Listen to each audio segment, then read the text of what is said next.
The night in the monastery was suddenly interrupted. The chapel door opened and two guards entered. They found Bishop Alexei and a young nun, Maria, at the altar. Maria was being held by the hand. He leaned towards her, and at that moment one of the guards shouted. Alexei pulled his hand away. Maria jumped up and let go of the handkerchief she was holding. The guards immediately surrounded them. Alexei raised his hands, looking as if he was trying to explain. Maria stood with her eyes wide open, her lips moving, but no words came out. The guard grabbed her by the shoulder and led her out of the chapel. Alexei remained in the center. He did not try to run away. His face was calmer than the nuns. Thus began what would later be called a disgrace for the monastery. After the night at the altar, the guards kept her in a separate cell. They did not beat her. At first, two senior sisters spoke to her, asking what had happened. Maria remained silent, speaking only when one of the guards left, and she was alone with a novice who was asked to write down her words. I didn't want anything, Maria said quietly. I listened to him. I believed his words. She cried, but not much. Her hands trembled as she removed the scarf from her head. No beautiful speeches, no excuses. Simple words that explained everything and nothing at the same time. Alexei came to her later. First, the priests of the diocese came to see him. They talked about duty, punishment, and possibilities for a peaceful solution. Alexei responded calmly. I am an adult, he said. I cannot speak for her. I am undoubtedly guilty of what we did, but I do not deny my involvement. His words sounded straightforward. He did not pretend to repent loudly. He spoke quietly but insistently, and that was his strength. From 2 words he moved on to action. He wrote letters, negotiated, asked for help from those he considered friends. Maria and Alexei met formally for the first time. He was appointed her spiritual mentor 3 months after her tonsure.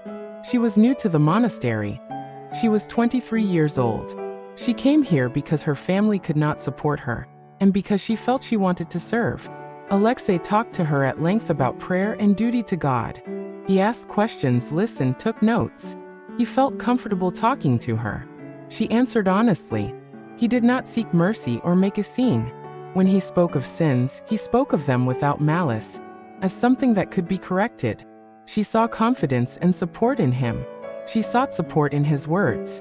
At first, their conversations were about religion. Then they became personal. Once, after evening service, Alexei stayed in her cell to sort through a book with notes. He sat next to her and talked about life. She listened. He asked about her childhood, about her fears. She answered. He said, I understand you. She looked at him and saw in his eyes not only a mentor. He spoke more quietly. You are not alone, he said, and asked her not to tell others.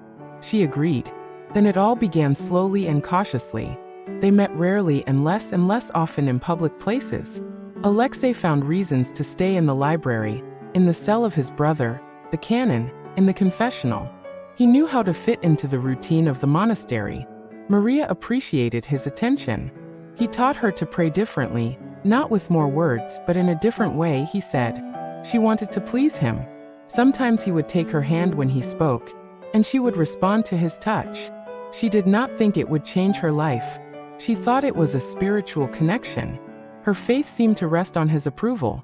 Once, when they were alone in one of the offices, Alexei said, I don't want to torment you with words, Maria. I value you. I see you as a person. She faltered.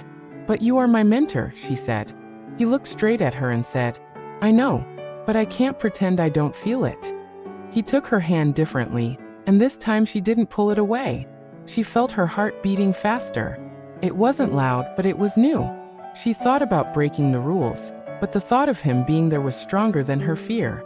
Soon their conversations turned into quiet nighttime meetings. Each time, they talked about how it had to be a secret. If anyone finds out, it will be bad for both of us, he said. You're not a comma in my life, Maria asked at first. They laughed quietly, and that laughter kept them together. He promised not to leave her, he promised to help if necessary. She believed him. She said she trusted him. He said, I'll take care of it. Those words meant more to her than sermons about humility. The servants noticed the changes. Someone saw her looking tired at the morning service. Someone noticed that she was lingering at the altar longer than usual. The elder sister asked if she was ill. "Nothing, just tired," Maria replied. She did not tell the truth. She was afraid, and at the same time she was ashamed. She felt that she was betraying those who had given her shelter, and at the same time her attachment to Alexei made her calm. This contradiction grew like a burden. She began to pray longer, but she prayed silently, without words, because words now got in the way. Meanwhile, Alexei was going about his business. He visited the diocese and talked to influential people. He was building relationships and raising his authority. It was important to him. He talked to others about moral issues and order. He seemed convinced in his conversations. For some, he was an example. For Maria, he was the man who could change her life. She believed that he knew how to protect them both if necessary. She was the only one who had this belief. She saw no weakness in his promises. Their meetings became more and more frequent. They spoke little about the future aloud. Once Alexei said, "Whatever happens, I'll be there for you." She nodded and hid her face in her hands. Deep down, she understood that their relationship broke the rules. But she couldn't stop now. She began to wait for the moment when he would come. When he left, she counted the hours until their next meeting. The night at the altar came when the guards entered. She didn't think about the consequences at that moment. She only thought about him being there, and his hand holding hers. She was not beaten or assaulted. She was interrogated. At first, they asked simple questions. Who was with her in the chapel? How often, when it started? Maria answered briefly and confusedly. "He came," she said. "We talked." Her eyes often dropped. She did not want to look at her elders. Someone was taking notes. Someone said it was a grave sin. Others remained silent. She was kept in a cell separate from the other sisters. The novices brought her food and left without saying a word. Alexei was not arrested that day. He met with the abbot and said that the conversations were a misunderstanding. The elders discussed it loudly in the corridor, but not in public. Some said that the matter should be hushed up so as not to harm Maria herself and the reputation of the monastery. Others demanded punishment. "If it's true, there must be a trial," said one of the elders. "But a trial will destroy everyone," replied another. Alexei said he was guilty but asked for mercy for Maria. He spoke as if he were deciding not only for her, but for the entire monastery. Maria was given a choice: confess openly and be expelled, or remain silent and accept punishment within the monastery. "I don't want him to suffer," she said when asked what she wanted. She thought that people would believe the words of an influential bishop rather than her voice. She knew the power of his name. She understood that people would be reluctant to hear the truth. They feared and condemned her at the same time. Her younger novice, Taija, came at night and gently took her hand. "You are not alone," Taija whispered. But that was not enough. Weeks passed. Life in the monastery returned to its routine on the outside, but inside everything was different. The sisters looked at Maria differently. The elders began to keep her at a distance. She was given more services and work, but at the same time she was not allowed to leave the monastery. Once, during the morning service, Maria felt ill. She felt nauseous. She turned her head away. The elder noticed and immediately took her to her cell. "You look paler than usual," the elder said quietly. "Go to the doctor in town." But no one sent her. No one wanted her to be talked about openly. The town was already full of rumors. Rumors quickly spread through the streets. "They say the bishop has a child," whispered one merchant. "Where did you hear that?" asked another. "Who knows, but the monastery is strangely silent," they replied. Some attributed it to God, others to conspiracy. Some spoke with mockery, others with apprehension. These conversations reached the monastery gates. The abbot gathered the other priests and asked for calm. "We must handle this correctly," he said. But there was more fear than determination in his words. Mary began to notice changes in her body. At first, she didn't know what it meant. She felt worse in the morning and was more tired. She began to skip meals. Once, while holding a cup, she felt a sharp pain and stumbled. Taija saw this and turned pale. "Are you pregnant?" Taija whispered. Maria closed her eyes. She didn't want to think about it out loud. Tyja's words sounded like a verdict and the truth at the same time. At that moment, Maria felt the ground slip away from under her feet. She didn't go to the doctor. The monastery had a rule. If something like this happened, they tried to deal with it internally first. Two women came to the elders, the elder sister Agathia and a midwife who was sometimes hired in secret. They examined Maria in her cell, wearing gloves, without any outsiders present. "The pregnancy is still early," said the midwife. "You need to be very careful."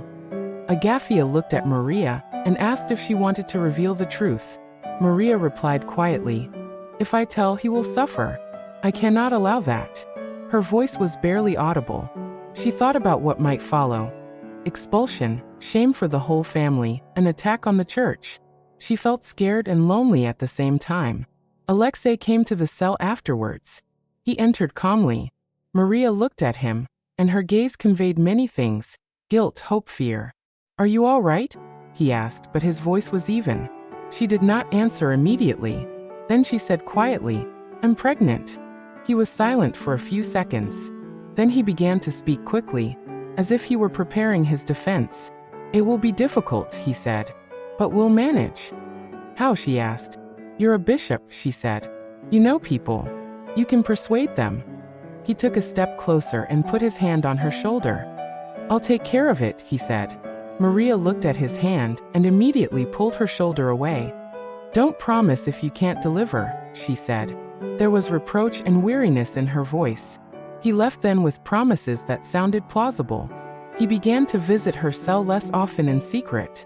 He came during the day, at audiences, in public places. He spoke to people, to the abbot, to the nobility. He said that the interests of the church must be protected. He said that there were enemies who wanted to discredit the parish. He asked her to keep quiet about certain things, but he did not give Maria the support she had hoped for. Sometimes he would come at night and sit silently beside her. Sometimes he would leave and disappear without a trace. The whispers in the city grew louder. Someone claimed that the bishop had an heir from God. These words spread from one person to another like a test. If you say it out loud, you will either be ridiculed or taken seriously. For Maria's family, the rumors were like a knife. If they heard that their daughter had committed a sin, it would destroy not only her, but also their position. She thought about this every night. She restrained herself from crying out and confessing. She understood that her silence was not only her choice, but a deal with fate that she had not chosen. The monastery authorities were hesitant. The elders discussed what to do and often agreed to remain silent in order to avoid a public scandal. "It's better to settle this quietly," said one of them. "A public trial will destroy everyone." This decision meant that Maria had to give up her right to the truth.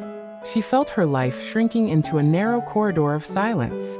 Every time someone entered the cell, she expected them to bring him in, that it would all be over, but it went on. With each passing day, her belly gradually grew rounder. She tried to hide it under her clothes, to conceal it with large scarves. Some noticed and shuddered. Those who saw it bowed their heads and left. Tyja stayed close and sometimes whispered that they had to make sure the child was born in secret and handed over to trusted people. "But who can we trust?" Maria asked. Her voice was weak again. She thought about the child and could already feel it moving inside her. This feeling brought both joy and new pain. The knowledge that she carried within her the trace of an encounter that could destroy everything. She realized that she had no choice. Either she would confess and destroy everything, or she would keep the secret, and that secret would live in her body and in her conscience. She did not yet know where her choice would lead, but she understood that it would soon become critical. She began to prepare for the birth in silence. In the morning and in the evening, she said simple prayers that she had known since childhood, but now she spoke the words quickly and without feeling. The elders decided to keep everything inside. Agathia came to her more often, bringing herbs and simple medicines, asking her to keep her mouth shut. "If you say one unnecessary word, everything will collapse," she said quietly, looking sternly. Maria nodded. Tyja came more often than the other novices and brought warm clothes. She took the dishes and helped lift heavy things. Sometimes, when no one was listening, Tyja would sit down next to her and take her hand. "You are not alone," she whispered. Maria listened and remained silent. Alexei was busy. He came to the monastery less often, but they said it was because of diocese business. Once Maria asked him directly, "Will you come when the baby is born?" He looked at her and said, "If it's necessary." She replied, "I need to know that you're nearby." He did not say yes directly, but he did not say no either. His eyes remained closed, as if he were weighing something more important than her words. She took it as both a threat and a promise. Rumors in the city continued unabated. People argued in the markets and taverns. Some said they had seen the bishop talking to merchants and nobles. Others had heard that the abbot had been going from house to house asking for help. "If it's true, they'll sort it out," said one of the merchants. "If it's not true, then someone is playing dirty." The news reached the monastery, and the abbot became more anxious. He gathered a council of elders and asked for advice. The decision usually boiled down to one thing: keep quiet and resolve everything quietly. For Maria, this decision meant that her life and the life of her child would depend on them. One night, her temperature rose sharply. Taija woke Agafia. They laid Maria on the bed, took her pulse, and gave her herbal teas. "It's time," said the midwife. "The birth will begin soon." Maria lay and stared at the ceiling. She thought about the fact that the child would be hers, and about how it was both a miracle and a punishment. She did not cry. Her voice was strong, but her hands trembled with hope. Taija held her hand and told her how to breathe. Agafia gave instructions calmly and quickly. "Breathe slowly," she said. "Don't strain." The room was quiet. Only footsteps could be heard behind the door, someone coming and going. The birth was difficult, but without complications. The baby was born quiet, with a white face and a tight cry that was weak at first but then grew louder. When Agafia handed the baby to Maria, Maria coughed and cried. She hid her face in her handkerchief and held the baby close to her. "He's alive," said Taija with relief. "He's alive and well." Maria held the baby to her chest as mothers did. There was only one thought in her voice: "He is mine." No one said anything about the future. That same day, Agafia came to the abbot and said quietly, "The child is born. He is alive." The abbot turned pale and said, "We must decide quickly." They called several trusted people. The decision was made: to hide the child in the monastery at first, and then find a way to send him to the home of relatives of one of the minor nobles, or to a safe place. "If this becomes public, there will be a scandal," said the abbot. "The church will suffer." They discussed options and suggested names of people who could be trusted with the secret. Alexei was in the city at the time. The abbot wrote him a letter and asked him to come immediately. Alexei came to the monastery the next day. He entered Maria's cell, and she showed him the child. He looked at the child silently, then looked at Maria. "He is healthy," he said. His voice was dry. "We must act," he added. "I will speak with a few people. We will find a place." Maria looked at him and asked, "Will you take responsibility for him?" He hesitated for a moment. "I will help," he said after a while. "But I cannot." He did not finish his sentence. She understood that he was not ready to announce to the whole world that this was his child. "Calm down," she said in a weak voice. "Don't make promises you can't keep." He let go of her hand and left. Day after day, they hid the child. They fed him milk, covered him, and hid his clothes. Taija visited the child more often than anyone else. She sang simple lullabies that she had known since childhood, and the child would fall silent. Maria did not leave her cell. She held the child and looked at him for hours. Sometimes she was distracted by prayers, sometimes by work, but most often she sat and looked at the little head.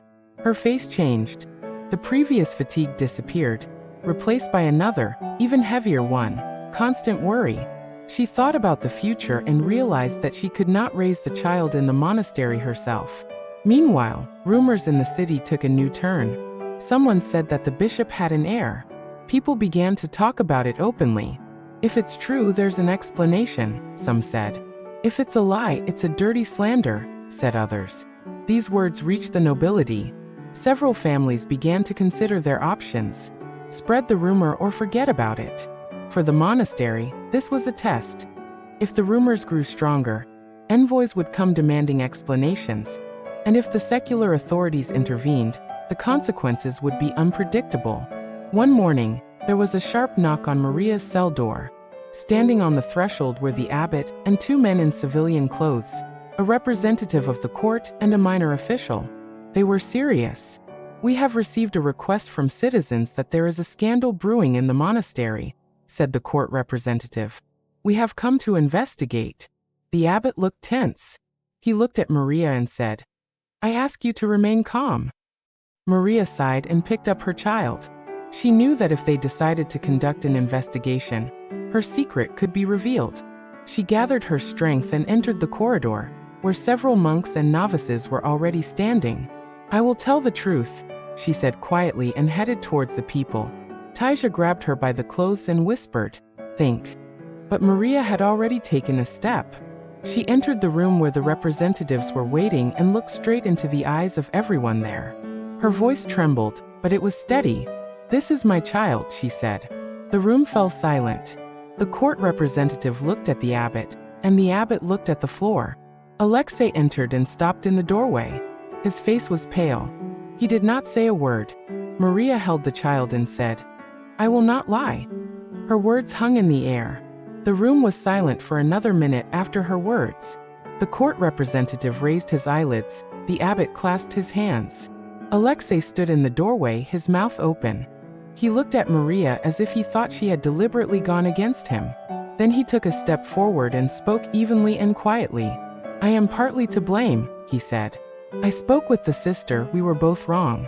But you must understand that there are boundaries, there is service. I ask for leniency towards the monastery and the people." His voice was calm. He did not say that the child was his. He did not agree to make a public confession. He looked as if he was trying to cover up the scandal, not to harm himself. The court representative recorded the words. "Who else was present?" he asked. The elders listed the people who had seen them, who they had spoken to, who had conducted the interrogations. The abbot stood up and said, "We are ready to take responsibility for the internal order. There will be no public trial. The people will suffer if we make a fuss." He spoke quietly and confidently.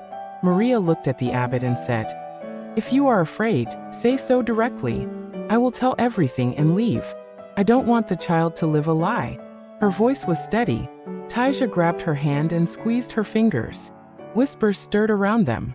Alexei took a step closer and said quietly, "If you want the truth, Maria, think about the consequences." He did not raise his eyes.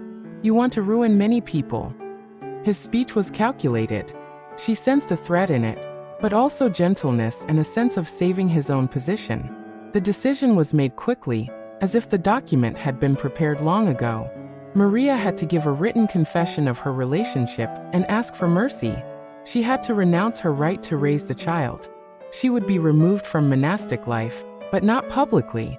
She would be sent to a remote house attached to the monastery, where she would perform hard work as a novice and live separately.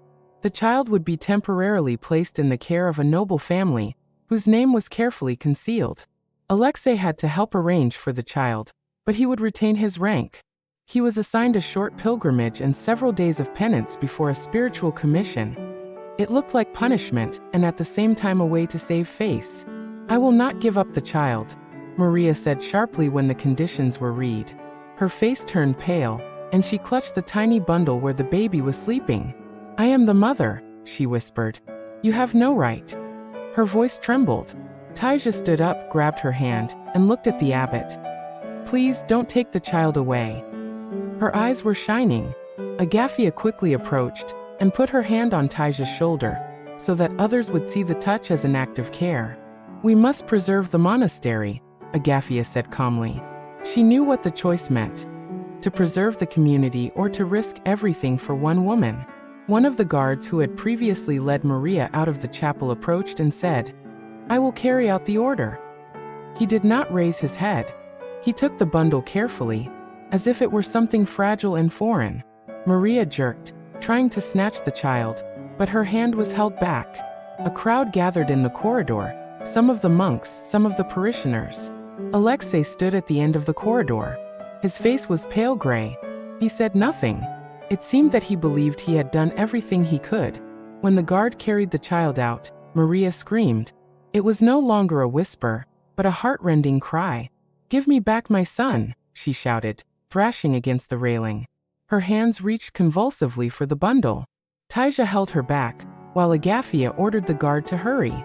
One of the elders approached and grabbed Maria by the elbow so tightly that she groaned. They dragged her into a cell. Footsteps and voices could be heard in the corridor for a long time. Then everything fell silent. She was placed in a small room, stripped of her familiar belongings. They forced her to take off part of her nun's clothing, symbolically stripping her of her authority, as if removing her clothes could erase what had happened. She sat down on a narrow bed and stared silently into the corner. Taija stayed with her, but it was difficult to look at her face. "We'll find him," Taija whispered. "I will find him." Maria just shook her head. The days passed slowly. She only saw those who came to work. She was not allowed to attend communal services. People avoided her gaze. In the evenings, the midwife came and brought medicine and food. Alexei came in a couple of times formally, looked at her from a distance and left. He did not speak to her personally. Once he lingered at the door, looked straight at her and said, "I'm sorry." That was all. Several months passed. The child did not return. Every few weeks, Taija brought rumors in a note. The child was with a noble family. A churchman was watching over him. Taija tried to arrange secret meetings, but she was taken away, warned that she was taking a risk. Maria became thin. She had frequent headaches. She woke up at night and called the child by a name that had not yet been given. Sometimes she got out of bed, went to the door and listened to footsteps. Her eyes became empty. One evening, a man in a huge robe arrived, a messenger from the family that had taken the child. He stood in the doorway and said, "The child is alive. He is being fed. He is well." His voice was businesslike. "The bishop has taken on part of the expenses and promised to cover the costs of education." The room grew cold. "I want to see my son," said Maria. The messenger did not lie. "That is impossible. The decision has been made. You are giving up your son for the monastery. It will be better this way." His words were like a sentence. Maria got up and tried to follow him out, but the guard would not let her. She fell to her knees, grabbed the edge of the messenger's robe and bit it. The people recoiled in shock. The guard threw a veil over her and let her out. Taija shouted, "At least give me his name. Give me that much." But the messenger smiled silently and said, "He will be given a name there. A name is not needed here." After that, Mary hardly got out of bed. Her voice was irritating, and she spoke little. Taisha came and read prayers aloud, whispering that she would find a way. One night, Taisha whispered, "I have collected some money. I can steal it from the people who have it." Maria looked up and smiled for the first time in months. "Don't do it without me," she said. But she no longer had the strength. In the spring, they received a letter. Alexei had been transferred to another diocese. He had been appointed to a new post. His appointment was justified as a necessity of service. In the letter, the abbot asked them to remain silent so as not to interfere with the matter. Taisha cried aloud for the first time. "He left us," she said. "He left her." Maria responded with silence. Another 6 months passed. The monastery returned to its routine, but people remembered. Sometimes there were conversations. "He is a good bishop," some said. "He saved the monastery," others said. No one spoke about Maria aloud. But at night, the same silence sat in her room. One morning, she was found unconscious. Taisha screamed, calling for Agafia and the guards. The midwife arrived. Her touch was heavy and rough at the same time. "She has been starving for a long time," said the midwife without looking up. "Her organs are weak. She needs blood, but who will give it to her?" Maria lay with her eyes closed. She whispered something incoherent. "My, give it back." People looked and turned away. No one took the risk of violating the decision. No one allowed her to see the child even once. She died a few hours later. Taisha held her hand until the end and whispered, "I'm sorry I tried." After her death, the abbot ordered a funeral at night, quietly, without bows, as if she were someone to be ashamed of. A small grave by the wall, without a cross, on the edge of the monastery cemetery. Taija threw a small piece of cloth there, in which Maria had once covered the child. Years passed. The child grew up in a noble family. He was given a different name. He learned to read, to pray, sat in the hall and saw paintings where people talked about virtue and examples of faith. Sometimes he was given books that said the church was stronger than scandal. He grew up and became a man who was accepted in society. He did not know where he came from, but sometimes in the old rooms he saw paintings of monks and thought that somewhere there was a mother who prayed for him. Alexei rose higher in the hierarchy. His name was not tarnished. In the church they asked, "How did you manage?" And they replied, "The authorities saved the order." Taija served for a long time, visiting Maria's grave secretly every year and leaving a flower. She wrote her thoughts in a notebook, writing that the truth was different. But no one saw those pages. The story ended quietly. The monastery remained in place. People went to church and prayed. Some said that everything had been decided correctly. Others remembered the screams of that night. But for Maria, there was no truth that could bring her child back and take away the pain. Her name disappeared from the list of novices. All that remained was a grave, a small piece of cloth, and the memory of a girl who never stopped saying, "He is mine."